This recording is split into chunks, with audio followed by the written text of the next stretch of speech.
thank you, uncle, and wish you a very happy birthday. Thank you.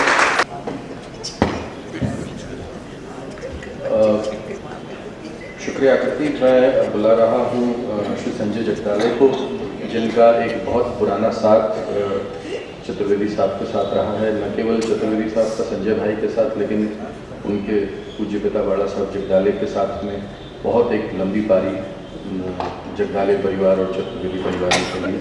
मैं संजय भाई आपसे कहूँगा कि सर के 75वें जन्मोत्सव के मौके पर बात करें। आदरणीय सर, मंच पर उपस्थित सभी अतिथिगण, मेरे सामने बैठे हुए सभी अतिथिगण,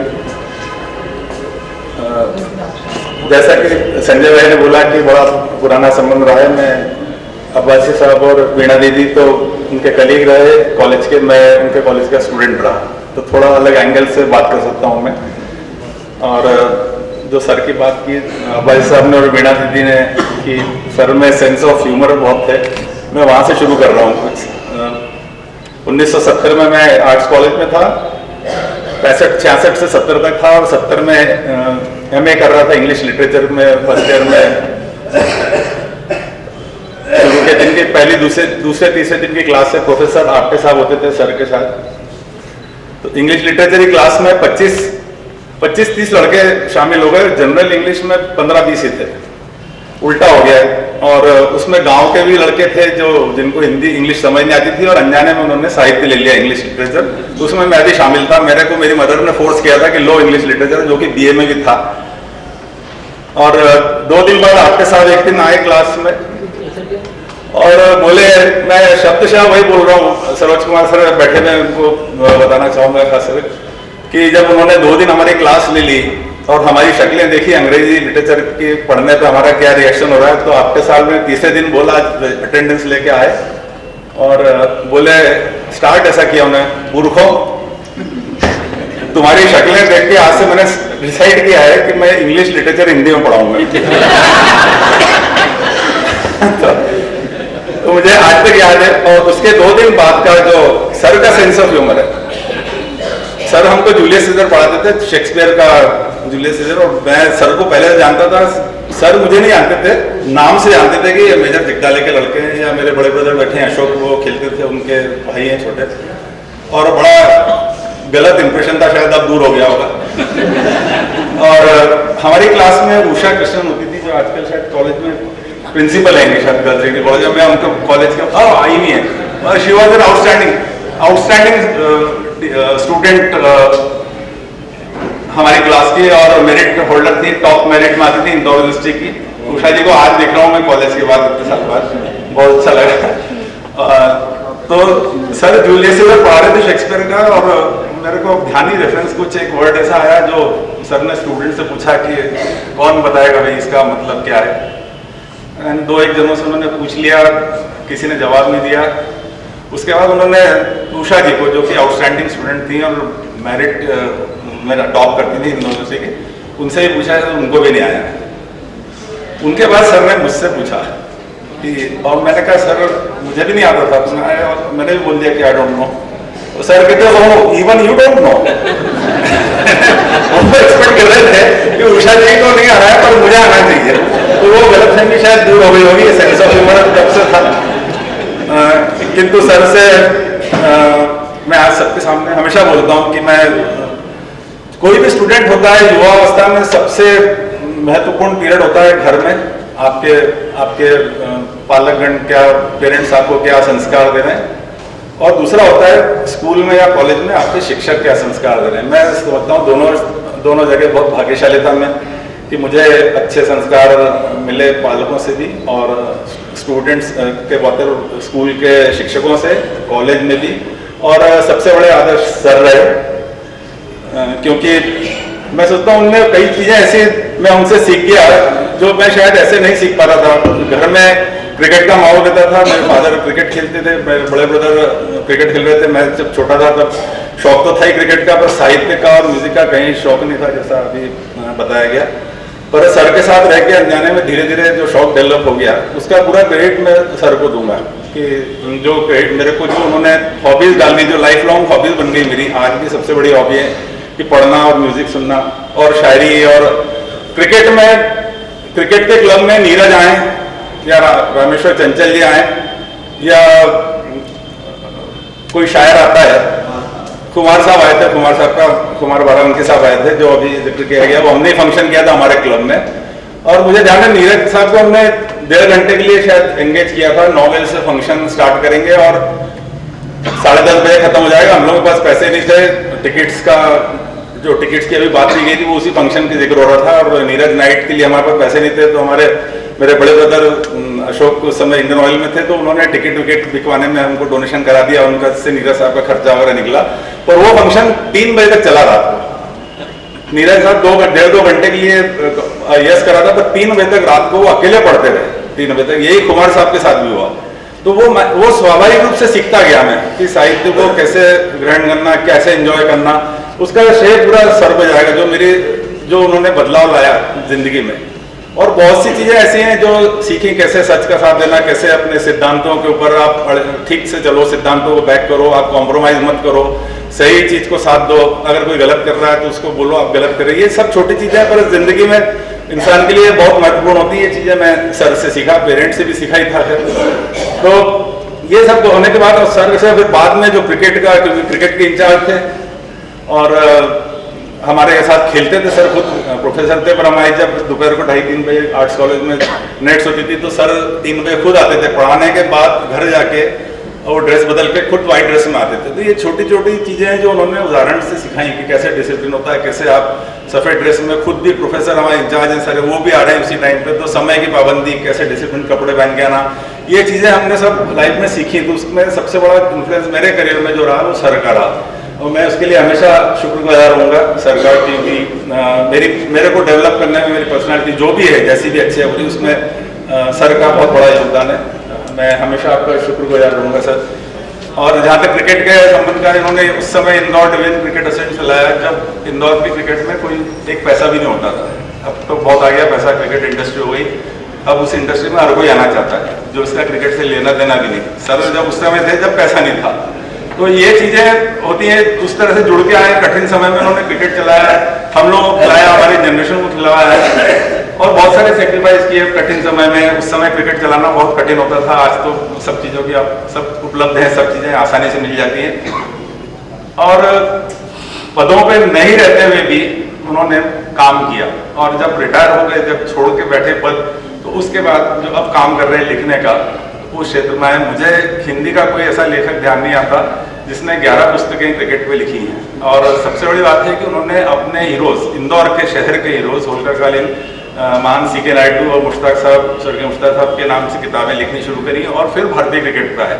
तो जो घर का जोगी जोगड़ा वाली कहावत जो थी वो सर ने चरितार्थ नहीं होनी थी, क्योंकि उन्होंने सबसे पहले इंदौर शहर के जो गौरव थे उनको भारत में एक बार फिर से रिवाइव कराया नाम। क्योंकि आज सचिन तेंदुलकर या राहुल द्रविड़ या चेतेश्वर पुजारा को समय के साथ सब याद करते हैं, पर पुराने हीरोज को लोग भूल जाते हैं।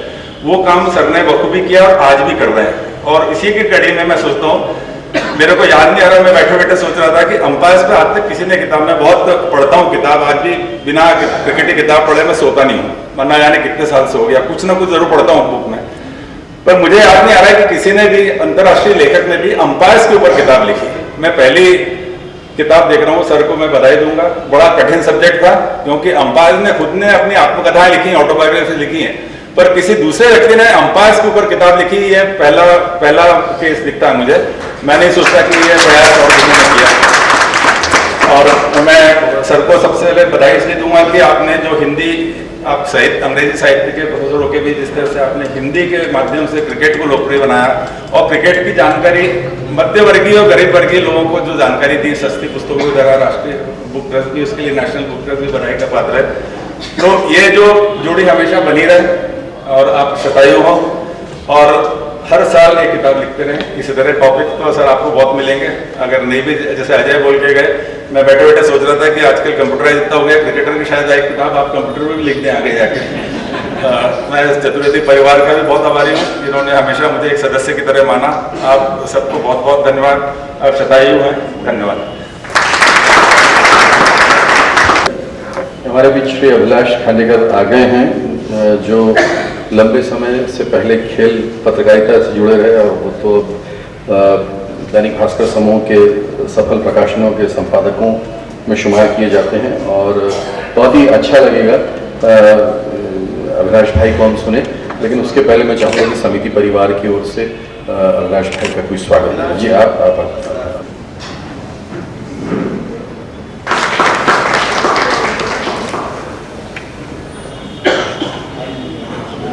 एसोसिएशन रहा है, लेकिन मैं भी सर को काफ़ी वर्षों से जानता हूँ और पूर्व वक्ताओं में मेरे में सिर्फ ये फर्क है कि I knew him as a sport journalist because he is a sport journalist and I was a sport journalist. तो खेल पत्रकारिता का और इंदौर का जो गहरा नाता है उसमें चतुर्वेदी साहब का एक बहुत बड़ा योगदान है। जैसा संजय भाई ने कहा, आज कुछ लिखा भी है थोड़ा सा मैंने, लेकिन सर की जो 2-3 महत्वपूर्ण गुण है उसमें एक बहुत जबरदस्त गुण ये है कि he is a great helping hand and he cooperates with people on his own. इतना लोगों को मदद करने वाले लोग आज के ज़माने में दिखते नहीं, लेकिन चतुर्वेदी साहब जो स्वयं एक बहुत ही नेक इंसान है। यूँ तो भाषणों में हम कई लोगों के लिए कहते हैं कि नेक इंसान है, बहुत बढ़िया इंसान है, बहुत उम्दा व्यक्ति है, लेकिन चतुर्वेदी साहब वाकई इन सब परिभाषाओं के लिए एकदम सही व्यक्ति हैं। चतुर्वेदी साहब और हम या संजय भाई ने भी, बाकी लोगों ने भी उनके सेंस ऑफ ह्यूमर की बात करी। मेरे से कई बार फोन पे सीधे ही वो फोन करके बोलते थे, क्या भाई अपनी साइड स्क्रीन के क्या हालचाल है, और व्हाइट बॉल डाली कि नहीं कभी? तो मैंने कहा साहब ये क्या कह रहे हो, पहले तो समझ में नहीं आता था, पर वो कहते थे भैया कई लोग साइड स्क्रीन को साइड स्क्रीन कहते हैं, व्हाइट बॉल को व्हाइट बॉल बोलते हैं। तो बोले यार तुम समझते नहीं हो, क्रिकेट लिखते रहते हो, तुमको कुछ समझते ही नहीं ये सारी चीजें। बोले व्हाइट बॉल बोला करो। मैं नहीं सर मैं समझूंगा sir, but his sense of humour, his authority on language in Hindi and English and besides being a very top class human being, ये सब हम लोगों ने काफी वर्षों से देखा है। हमारा इंदौर स्पोर्ट्स राइटर्स एसोसिएशन जिसके अध्यक्ष चतुर्वेदी साहब थे, हम सब लोग सरयू भंडारी जी, गट्टू भंडारी जी के अप्सरा होटल में इकट्ठे होते थे। श्री अशोक कुमार साहब थे, रतन दादा पाटो जी हुआ करते थे, डॉक्टर भार्गव स्पोर्ट्स राइटर्स को काफ़ी गाली देते थे, लेकिन फिर भी आते जरूर थे वहाँ पर। वो कहते थे यार तुम लोगों को कुछ मालूम नहीं रहता क्या लिखते रहते हो, और बोले यार मैं कोई पढ़ाई पढ़ता थोड़ी तुम्हारा अखबार। लेकिन डॉक्टर भार्गव, संजय जगदाले वैसे ही हमेशा ही ऊंचे रहे हैं, लेकिन जो आज ऊंचाई है उनकी उतनी नहीं थी। तो हम सब लोग, प्रकाश पुरोहित, शाहिद मिर्जा, जेडी मेहता साहब, हम सब लोग, सुशील दोषी आज नहीं आ पाए, ये सब लोग स्पोर्ट्स राइटिंग के बारे में, स्पोर्ट्स के बारे में, इंदौर के बारे में काफ़ी बातचीत करते थे। I was a young sports journalist who had begun his career sometime in 1982-83 with the free press journal. बाद में अशोक कुमार साहब के साथ में ऑस्ट्रेलिया गया, मैं वहाँ डॉन ब्रैडमैन को मिला। पहले मैं 2-1 साल गट्टू भाई को नहीं मालूम होगा, लेकिन मैं CCI पे क्रिकेट सीखने के लिए स्कूल में था तो आता था। तो मुश्ताक अली साहब, कई लोगों को शायद मालूम होगा कि मुश्ताक अली साहब को हम लोग बॉलिंग करते थे, और वो at the age of I think he had already cross 60। तो वो ब्लेड पकड़ के बैट की और बल्ले से हम लोगों की बॉलिंग को फेस करते थे, and we could never got him bold, and that was his mastery even after he had retired for many years. तो उस समय चतुर्वेदी साहब CCI के ग्राउंड पे आते थे। उसके बाद जब मैं आर्ट्स एंड कॉमर्स कॉलेज में इमरजेंसी के दौरान मैंने एडमिशन लिया, तब भी सर वहाँ आते थे। सुबेगा या लूना हुआ करती थी सर की। तो सर का जो खुशमिजाज स्वभाव है और जो उनका जो पर्सनालिटी है, वो इतने साल भी नहीं बदले। मुझे आश्चर्य लग रहा है कि सर क्या वाकई 75 साल के हो गए हैं, मेरे को वाकई आश्चर्य लग रहा है, तो पहले तो नहीं करा लिया आपने। He looks so young and so charming. तो जो पुराने उनके फोटो कुछ दिख रहे हैं, आप देख रहे हैं यहाँ पर, उसमें और इसमें आज में कुछ बहुत ज़्यादा फर्क दिख नहीं रहा है मुझे। So that is to his credit, खुशमिजाजी। और उन्होंने हमेशा पॉजिटिव थिंकिंग किया। क्रिकेट राइटिंग के बारे में मैंने आज लिखा है, लेकिन जब हमने 1992 में वनवासी कल्याण परिषद के साथ में स्पोर्ट्स राइटर्स एसोसिएशन ने art and science of sports writing, मतलब खेल पत्रकारिता को बहुत अलग तरीके से देखने समझने की कोशिश की थी। उसमें सुंदर राजन साहब थे, वीवी करमरकर साहब थे, बास्केटबॉल के कुछ लोग थे। तो हमने खेल पत्रकारिता के विभिन्न आयामों में वाचक क्या चाहता है, मालिक क्या सोचता है खेल के बनने के बारे में, संपादक लोग क्या सोचते हैं। मैं आपको एक किस्सा बताता हूँ, जब मैं फ्री प्रेस में था तो फ्री प्रेस में उस समय 10 पेज निकला करते थे, तो 10वां पेज स्पोर्ट्स का होता था। और हमारे बहुत ही एक अच्छे एडिटर DN सिंह साहब हुआ करते थे, फ्री प्रेस के लॉन्चिंग एडिटर थे। वो चंद्रशेखर साहब के साथ में या इन सब लोगों के पुराने साथी थे। कुलदीप नैयर भी उनको गुरु मानते थे। तो ये वो दिन इंदौर, तो वो पोस्टमार्टम करते थे उस जमाने में न्यूज़पेपर्स का, तो 9 पेजेस का पोस्टमार्टम करते थे और 10वें का करते ही नहीं थे। उनमें नया स्पोर्ट्स राइटर था and I was in charge of page. तो एक दिन मैं डरते डरते उनके कमरे में गया और उनसे पूछा कि सर, या तो मेरे स्पोर्ट्स पेज में कुछ भी गलती नहीं है या इतनी गलतियां हैं कि आप कुछ देखना ही नहीं चाहते स्पोर्ट्स पेज की तरफ, and you are not marking it with the traditional blue pencil. तो उन्होंने कहा कि भाई मैं 9 पेजेस का पोस्टमार्टम करते करते इतना थक जाता हूँ कि स्पोर्ट्स पेज तक पहुंच ही नहीं पाता हूँ। तो मेरे को लगता था कि आई फेल्ट नेग्लेक्टेड के साथ स्पोर्ट्स पेज का आपका इंटरेस्ट, लेकिन एडिटर्स बहुत ज़्यादा स्पोर्ट्स पेजेस की तरफ उस जमाने में ध्यान नहीं देते थे। बाद में इवेंचुअली बहुत सारे sports correspondents went on to become editors, including Shekhar Gupta of Indian express. तो खेल पत्रकारिता जो बदलती गई या इंदौर का जो कंट्रीब्यूशन था उसमें चतुर्वेदी साहब का बहुत बड़ा रोल है। अशोक कुमार, PD मेहता, इन सब लोगों ने खेल पत्रकारिता को बहुत अलग तरीके से जिया और इंदौर का नाम जो भारत के सारे शहरों में चमकाया, उसमें इन सब लोगों का बहुत बड़ा कंट्रीब्यूशन है। चतुर्वेदी सर का तो बहुत ज़्यादा है and I am personally indebted to him. उनकी किताबें कई सारी हमने पढ़ी है और ये वाकई बहुत बड़ी बात है कि हिंदी में लगातार क्रिकेट पर लेखन, अंग्रेजी में जैसे गट्टू भाई ने कहा, मेरी भी निजी लाइब्रेरी में क्रिकेट की बहुत सारी किताबें हैं और सर की कुछ पुरानी किताबें ढूंढ रहा था तो अंपायरिंग और स्कोरिंग पर लिंडल की पुरानी किताब मेरे को मिली, जो वो करीब 50 साल पुरानी किताब है। मैं आज लाने वाला तो सर के लिए। तो umpiring and the art of umpiring and scoring, इसके ऊपर बहुत बढ़िया किताब मेरे पास है। या क्रिकेटर्स की साइकोलॉजी के ऊपर किताब है। तो there are so many books in English, लेकिन हिंदी के में लिखना और उसकी टर्मिनोलॉजी को लगातार पॉपुलर करना, लोकप्रिय करना, ये काम चतुर्वेदी साहब ने बहुत ही महत्वपूर्ण किया है, जिसको आज हमको इंदौर में बैठ के शायद उसकी कल्पना नहीं है, लेकिन बाहर जब लोग जानते हैं तो वो कहते हैं कि इंदौर में चतुर्वेदी साहब हैं, वो काफ़ी लोग लिख रहे हैं। एक बार पिछली बार भोपाल में सर की किताब का अनावरण हुआ था, जब मैं वहाँ गया था तो उनके प्रकाशक और बाकी सब लोगों ने भी चतुर्वेदी साहब का जिस तरीके से आदर आतिथ्य किया था या जिस तरीके से, तो we hold him in high esteem. और इसीलिए आज हम सारे लोग यहाँ पर खड़े हैं, बैठे हैं और चतुर्वेदी साहब के सम्मान में, और इससे ज़्यादा क्या कह सकता हूँ। चतुर्वेदी साहब जब मैं आर्ट्स एंड कॉमर्स कॉलेज में था उस समय की बात हम सब करते थे, तो सर कहते थे कि I want to teach but who wants to be taught.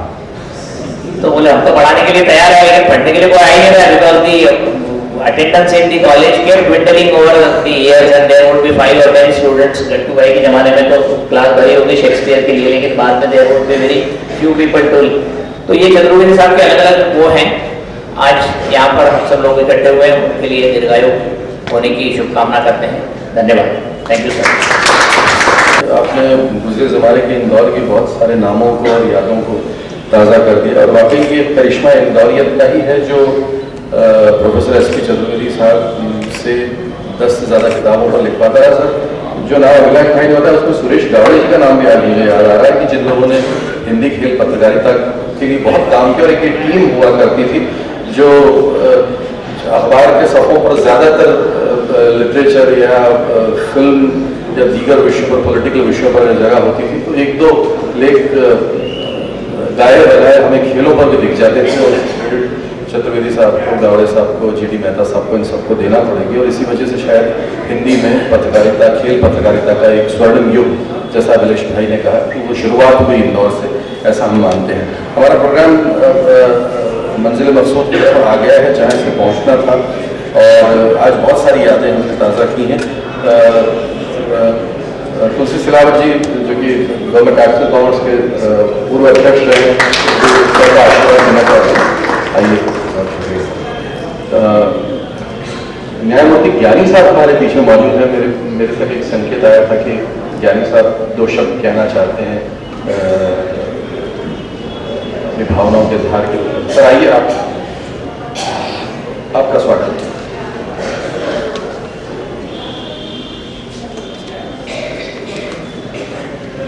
मैं मात्र 1 मिनट आपका लेना चाहता हूँ, और वो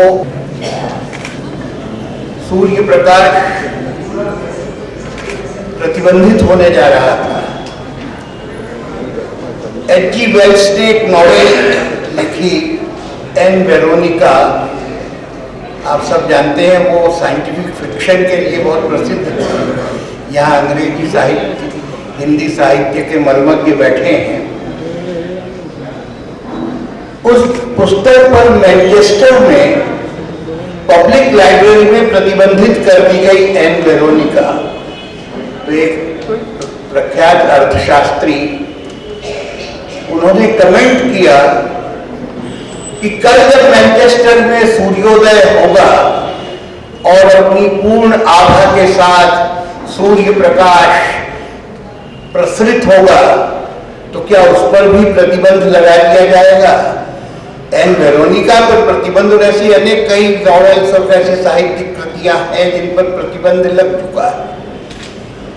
हमारे यहाँ आज का ये संगम क्रिकेट, और अभी आपको एक सेंस ऑफ ह्यूमर का भाई अभिलाष खांडेकर बात कर रहे थे, हमारी साहित्यिक अभिव्यक्ति के प्रति जो बढ़ती हुई असहिष्णुता, काश कि क्रिकेट की वो खेल भावना हमारी अभिव्यक्ति की स्वतंत्रता, अभिव्यक्ति की जो रुचि होनी चाहिए, वो सहिष्णुता में वृद्धि करे। मात्र ऐसा न हो कि कल सूर्य प्रकाश पर प्रतिबंध लग जाए। केवल ये इंगित करने मात्र के लिए मैं आपके सामने उपस्थित हूं। धन्यवाद। धन्यवाद सर। अब मैं बहुत आदर के साथ प्रोफेसर चतुर्वेदी साहब को बुलाना चाहूँगा। वो बीते 75 वर्षों में यूं ही इस शहर की मोहब्बतों से लबरेज रहे हैं और आज और सैलाब उसका इस सभागार में उमड़ा है। सर आइए, और सबने जो कहा और मैं समझता हूँ कि उसकी प्रतिभावना आप व्यक्त करना चाहें। आइए जोरदार तालियों से प्रोफेसर चतुर्वेदी साहब।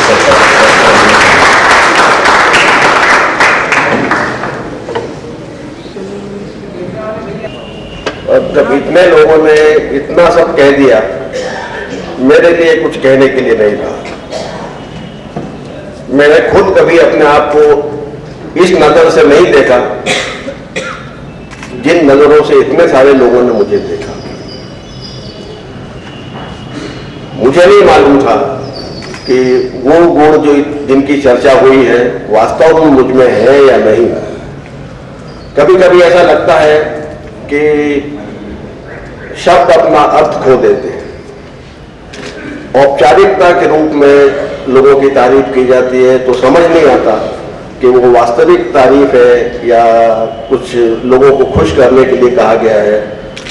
मेरी स्थिति भी कुछ ऐसी ही थी, पर जब मैंने ये देखा कि कुछ मेरे बड़े प्रिय लोग मेरे बारे में बात कर रहे हैं, तब मुझे लगा कि शायद इन्होंने मुझे बड़े करीब से देखा होगा। मैं अपना काम करता रहा और मैंने कभी ये नहीं सोचा था कि मैं 75 साल का हो जाऊंगा या इतनी किताबें मैं लिख लूंगा। ये सब एक संयोग था, और जब संयोग होता है और अपने साथियों का सहयोग मिलता है, ईश्वर की कृपा होती है, बड़ों का आशीर्वाद होता है, तो सिलसिला चल पड़ता है। संजय ने अभी कहा कि उनके जीवन में कुछ मेरे साथ संपर्क में बने रहने का असर हुआ। मैं ये कहना चाहता हूं कि जो मेरा जीवन बना और जो खेल कूद पर, खास करके क्रिकेट पर लिखने का या उसमें कमेंट्री करने का सिलसिला मैंने शुरू किया, उसका पूरा श्रेय बाला साहब जगदाले को है। उनका घर एक तरह का हमारे लिए क्रिकेट का तीर्थ स्थान हुआ करता। कॉलेज आते या जाते कभी शायद ही ऐसा हुआ हो जब मैंने सुबह बैठ के उनके साथ एक प्याला चाय नहीं पी। अंग्रेजी का प्राध्यापक होने के नाते मैं अधिकतर तो उनकी पत्नी यानी संजय की मां विमल जी, उनसे अधिक संपर्क में रहता था। पर बाला साहब से बात करना और चर्चा करना, और जिस लहजे में वो बात करते थे, शायद वो पैलेस में रहे हुए थे, इसलिए उनको ये बहुत अच्छी तरह ये कला आती थी कि किस आदमी से किस तरह बात करना। कभी किसी के सामने अपने बड़प्पन का एहसास नहीं होने देना, छोटा बना रहना और उसको पूरा महत्व देना। और इतने ज्यादा किस्से उनके पास क्रिकेट के थे कि अगर उन वक्त टेप होता और टेप कर लिया गया होता तो 50 किताबें अब तक आ गई होती। तो एक ऐसे जिनको हम लिविंग इंसाइक्लोपीडिया कहा करते थे, संबंधों का, क्रिकेट का, तो उनके संपर्क में आने से मुझे बड़ा फायदा हुआ। जब वो सचिव थे एमपीसीए के, तब वो मुझसे कहते थे कि आपने इतना क्रिकेट देखा है, आप जानते भी हैं, तो आपको कमेंट्री करनी चाहिए। तो रणजी ट्रॉफी से कुछ कमेंट्री शुरू की, फिर सिंधिया कप में मैं कमेंट्री करने गया। तो बाला साहब जगदाले ने मेरे सारे जो व्यक्तित्व का विकास और लेख की प्रतिभा अगर देखी और उसको सराहा और उसको प्रोत्साहित किया, तो वो बाला साहब जगदाले थे। स्मरण करता हूं, इसीलिए मैंने ये पुस्तक बाला साहब जगदाले को और